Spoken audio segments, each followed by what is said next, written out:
say Jordan could never get on the wakeboard, right?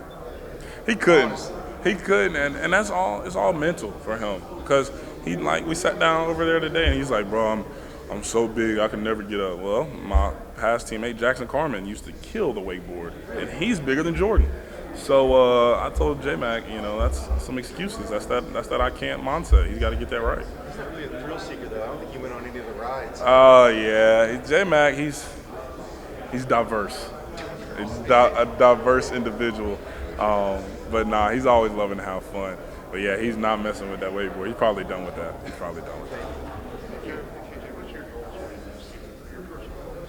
Personal goals, kind of like I alluded to in there, it's nothing concrete that you probably want to hear, but it's really detrimental to me. Number one is being a great leader for my team, and in order to do that, I have to watch extra film every day, knowing my responsibility, knowing I have to be in the right place, when my team needs me to be, being another voice, for the coaches. There's so many layers that comes into being a great leader and a great teammate. And in order to do so, there's a lot of things I have to do outside of football to, allow me to do that. Being consistent is another thing. I think consistent in my play is really what I want to see. I've shown y'all and myself, that I'm able to play at a high level, but it has to be consistently at a high level.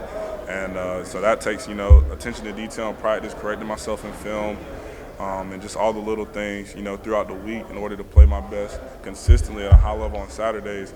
And so it like I said, it kind of sounds, nonchalant in the sense of, what my goals are, but they really do mean a lot to me because I know if I'm committed, to those type of mindsets and ideals, a lot of great things will come out of that.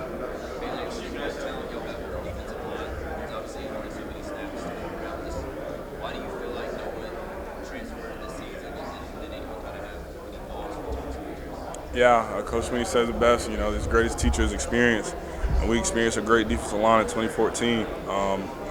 3 layers of guys who are playing in the league today. I think there's no better lesson than that one right there. And man, I'd have that same question. Being a guy who was rotating in, it's like where do I fit in last season? But that's the answer, and that's what we have is a lot of guys who, as they stay healthy, will be fortunate, to play at the next level for a while. And it has nothing to do with snaps. It's all about what you do when you get those snaps. And so that's kind of the mindset we've created as a defensive line. It's all about selflessness. And when we get in, we're going to make plays. And, when everybody comes to work, thinking that, then it raises the bar for everybody else as far as what we're trying to achieve as a defensive line.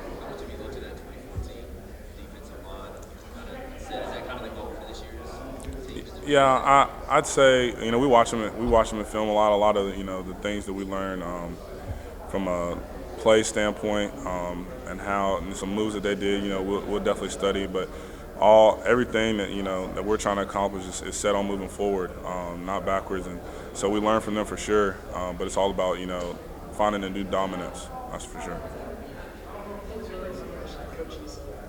Coach Eason. He is. I didn't think there was going to be somebody here with more energy than me, but he's taking the crown. I mean, he is a ball of energy and a great guy. Once again, I said it many times a day. He's just a great fit for us and what we need.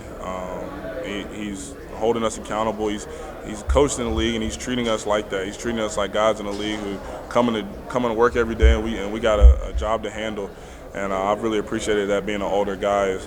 I think there's guys who could come into this position who act like they know it all and really want to assert their dominance. But he's been vulnerable, he's been genuine, and he's just been fun and loving. And that makes it easy to play for him and work with him.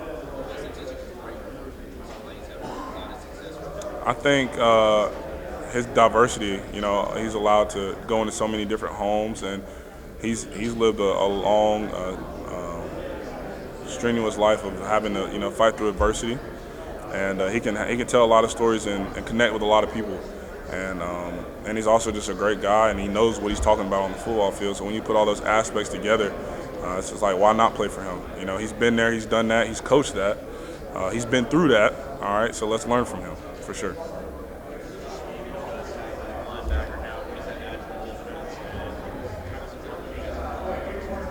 Yeah, it definitely helps. Plays a big role. That's where the league is today. Is all about athletic linebackers, and I've had athleticism from that linebacker position since I've been here.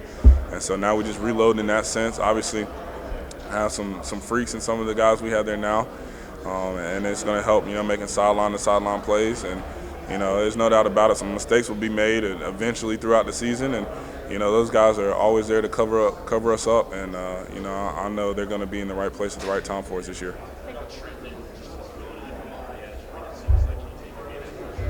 Yeah, he definitely could. He's added a layer to our defense that not a lot of people have, being in that linebacker position, but also being able to rush the passer in such a manner, and being so strong, and have the speed that he does.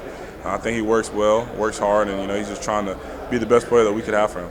KJ, Frank Ladson, I cover Miami. Okay. Yeah, you went to school with him a couple of years, Yes, ma'am. right? Are you guys friends? Or? Yeah, Booby, that's my boy, Frank. That's my. Was he your roommate? Nah, he wasn't my roommate, but he was one of the younger guys for us. Great person, number one. Yeah, tell me about him. Great guy. Fun-loving guy. Competitive, and he's a great addition to Miami's offense. He's fast, Florida fast, as they say, and he's going to add a layer to their offense that, unfortunately, now we got to prepare for. How do you feel about playing Miami? Like towards the end of the season? Yeah, no, it's going to be exciting. It's always fun, playing a historically great program like the U. And now that we add that layer, it's really two layers for myself. Frank Ladson, who I played with, and Josh Gaddis, who played under my father when he was at Wake Forest. So that will be 2 layers for me when I get to play Miami and seeing both of them. Played under your father, and what helped At Wake Forest, so Josh was a safety, but my dad coached linebackers, safeties, cornerbacks at Wake Forest for about 10 years. So Josh came through there. He knows I was the young coach's kid with a wig on, cheering on the Demon Deacons. Do you still talk to Frank, by the way? Yeah, on and off. Some of his best friends are still on the team, and obviously getting into the season, don't want to be a distraction to him. But it's all love, no doubt about it. It'll be fun him coming back. It will right? be. It will be. I hope I get to tackle him. I'd love that. And the other thing is, anything you would say about Tyler Van Dyke? I don't know if he's their quarterback. Yeah, a great talent. I don't know him personally, but heard nothing but good things about him. When it comes to his game, I know he can spin the ball for sure, and we'll definitely get to learn more about him. Getting preparing for Miami, but great football player. KJ, how much contact do you still have with people at West Forsyth and Yeah, it just kind of depends. My best friend to this day, Zach Brinkley, played baseball at West Forsyth, and we talking every week. So I definitely got some hometown ties, and love my former Titans. Talk to Coach Snow and that crew as much as I can, and do whatever I can to support my hometown team. Been back there lately? I was back there earlier this summer. Got to see some of the guys work out. Got to see some of them practice. It's been probably a little over a month now, but definitely was back there. Got to see them work. So